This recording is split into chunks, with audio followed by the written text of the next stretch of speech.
The days when the judges ruled, there was a famine in the land. So a man from Bethlehem in Judah, together with his wife and 2 sons, went to live for a while in the country of Moab. The man's name was Elimelech, his wife's name was Naomi, and the names of his 2 sons were Mahlon and Chilion. They were Ephrathites from Bethlehem, Judah, and they went to Moab and lived there. Now Elimelech, Naomi's husband, died, and she was left with her 2 sons. They married Moabite women, one named Orpah and the other Ruth. After they had lived there about 10 years, both Mahlon and Chilion also died, and Naomi was left without her 2 sons and her husband. When Naomi heard in Moab that the Lord had come to the aid of his people by providing food for them, she and her daughters-in-law prepared to return home from there. With her 2 daughters-in-law, she left the place where she had been living and set out on the road that would take them back to the land of Judah. Then Naomi said to her 2 daughters-in-law, "Go back, each of you, to your mother's home. May the Lord show you kindness, as you have shown kindness to your dead husbands and to me. May the Lord grant that each of you will find rest in the home of another husband." Then she kissed them goodbye, and they wept aloud and said to her, "We will go back with you to your people." But Naomi said, "Return home, my daughters. Why would you come with me? Am I going to have any more sons who could become your husbands? Return home, my daughters. I am too old to have another husband. Even if I thought there was still hope for me, even if I had a husband tonight and then gave birth to sons, would you wait until they grew up? Would you remain unmarried for them? No, my daughters. It is more bitter for me than for you, because the Lord's hand has turned against me." At this they wept aloud again. Then Orpah kissed her mother-in-law goodbye, but Ruth clung to her. "Look," said Naomi, "your sister-in-law is going back to her people and her gods. Go back with her." But Ruth replied, "Don't urge me to leave you or to turn back from you. Where you go, I will go, and where you stay, I will stay. Your people will be my people, and your God, my God. Where you die, I will die, and there I will be buried. May the Lord deal with me, be it ever so severely, if even death separates you and me." When Naomi realized that Ruth was determined to go with her, she stopped urging her. So the 2 women went on until they came to Bethlehem. When they arrived in Bethlehem, the whole town was stirred because of them, and the women exclaimed, "Can this be Naomi?" "Don't call me Naomi," she told them. "Call me Mara, because the Almighty has made my life very bitter. I went away full, but the Lord has brought me back empty. Why call me Naomi? The Lord has afflicted me. The Almighty has brought misfortune upon me." So Naomi returned from Moab accompanied by Ruth the Moabite, her daughter-in-law, arriving in Bethlehem as the barley harvest was beginning. Now Naomi had a relative on her husband's side, a man of standing from the clan of Elimelech, whose name was Boaz. And Ruth the Moabite said to Naomi, "Let me go to the fields and pick up the leftover grain behind anyone in whose eyes I find favor." Naomi said to her, "Go ahead, my daughter." So she went out, entered a field, and began to glean behind the harvesters. As it turned out, she was working in a field belonging to Boaz, who was from the clan of Elimelech. Just then Boaz arrived from Bethlehem and greeted the harvesters. "The Lord be with you." "The Lord bless you," they answered. Boaz asked the overseer of his harvesters, "Who does that young woman belong to?" The overseer replied, "She is the Moabite who came back from Moab with Naomi." She said, "Please let me glean and gather among the sheaves behind the harvesters." She came into the field and has remained here from morning till now, except for a short rest in the shelter. So Boaz said to Ruth, "My daughter, listen to me. Don't go and glean in another field, and don't go away from here. Stay here with the women who work for me. Watch the field where the men are harvesting and follow along after the women. I have told the men not to lay a hand on you. And whenever you are thirsty, go and get a drink from the water jars the men have filled." At this, she bowed down with her face to the ground. She asked him, "Why have I found such favor in your eyes that you notice me, a foreigner?" Boaz replied, "I've been told all about what you have done for your mother-in-law since the death of your husband, how you left your father and mother and your homeland and came to live with a people you did not know before. May the Lord repay you for what you have done. May you be richly rewarded by the Lord, the God of Israel, under whose wings you have come to take refuge." "May I continue to find favor in your eyes, my lord," she said.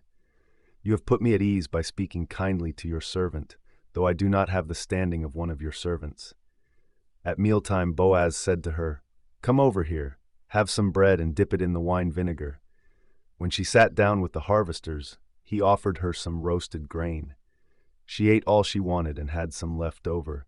As she got up to glean, Boaz gave orders to his men, "Let her gather among the sheaves and don't reprimand her. Even pull out some stalks for her from the bundles and leave them for her to pick up, and don't rebuke her."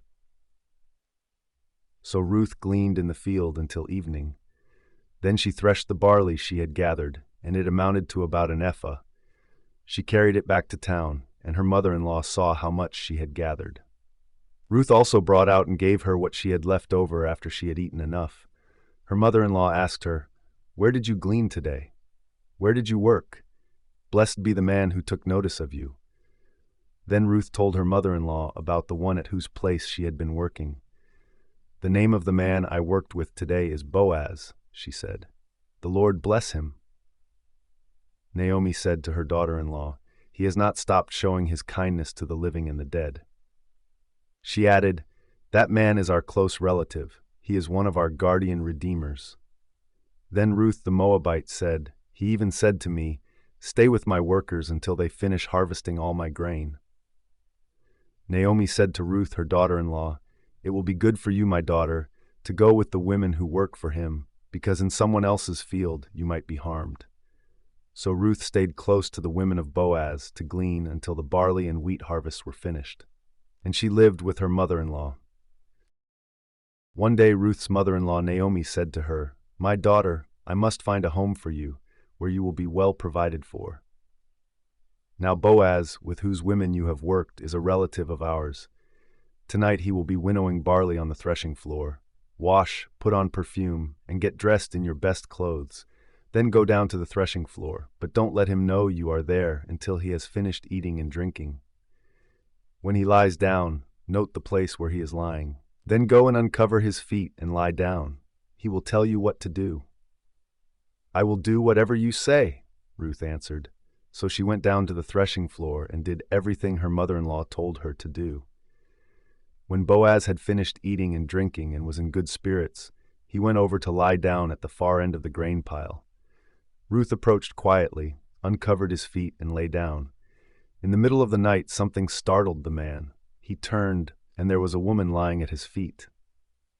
"Who are you?" he asked. "I am your servant Ruth," she said. "Spread the corner of your garment over me, since you are a guardian redeemer of our family." "The Lord bless you, my daughter," he replied. "This kindness is greater than that which you showed earlier. You have not run after the younger men, whether rich or poor. And now, my daughter, don't be afraid.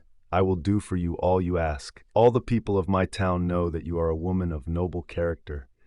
Although it is true that I am a guardian redeemer of our family, there is another who is more closely related than I. Stay here for the night, and in the morning, if he wants to do his duty as your guardian redeemer, good, let him redeem you. But if he is not willing, as surely as the Lord lives, I will do it. Lie here until morning." So she lay at his feet until morning, but got up before anyone could be recognized, and he said, "No one must know that a woman came to the threshing floor." He also said, "Bring me the shawl you are wearing and hold it out." When she did so, he poured into it 6 measures of barley and placed the bundle on her. Then he went back to town. When Ruth came to her mother-in-law, Naomi asked, "How did it go, my daughter?"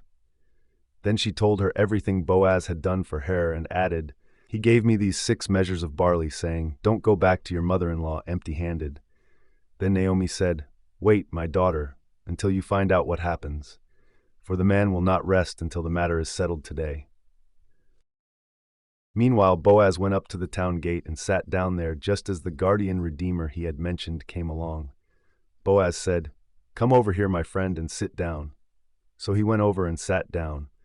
Boaz took 10 of the elders of the town and said, "Sit here," and they did so. Then he said to the guardian redeemer, "Naomi, who has come back from Moab, is selling the piece of land that belonged to our relative Elimelech. I thought I should bring the matter to your attention and suggest that you buy it in the presence of these seated here and in the presence of the elders of my people." If you will redeem it, do so. But if you will not, tell me, so I will know. For no one has the right to do it except you, and I am next in line." "I will redeem it," he said. Then Boaz said, "On the day you buy the land from Naomi, you also acquire Ruth the Moabite, the dead man's widow, in order to maintain the name of the dead with his property." At this, the guardian redeemer said, "Then I cannot redeem it because I might endanger my own estate. You redeem it yourself. I cannot do it." Now in earlier times in Israel, for the redemption and transfer of property to become final, one party took off his sandal and gave it to the other. This was the method of legalizing transactions in Israel. So the guardian redeemer said to Boaz, "Buy it yourself." And he removed his sandal.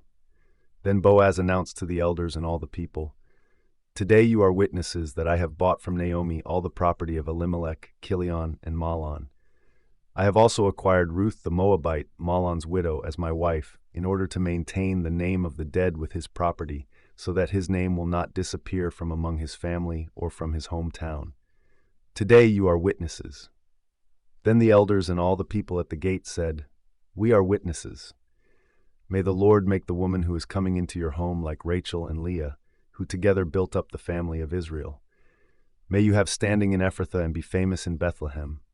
Through the offspring the Lord gives you by this young woman, may your family be like that of Perez, whom Tamar bore to Judah."